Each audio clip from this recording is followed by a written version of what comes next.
Hello guys, দেখো আজকে রথের খিচুড়ি হচ্ছে।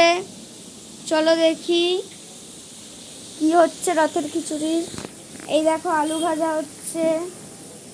এই দেখো এখানে হচ্ছে আলু ভাজার ইসে, আর এখানে আলু আরও ভাজা হচ্ছে।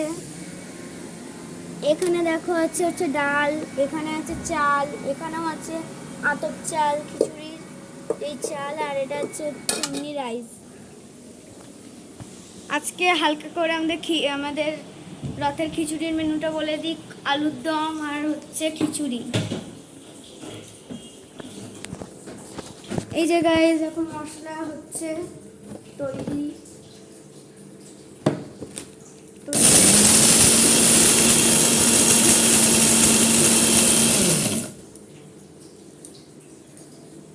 গাইস গরম মশলা তৈরি হচ্ছে। আমাদের বালতি ভরে গেছে, এই দেখো বালতিতে জল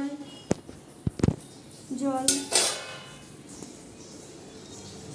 গাইস আমাদের রথের খিচুড়ি তোড়জোড় শুরু হয়ে গেল। তো ভিডিওটা এখানে এন্ড করছি, টাটা।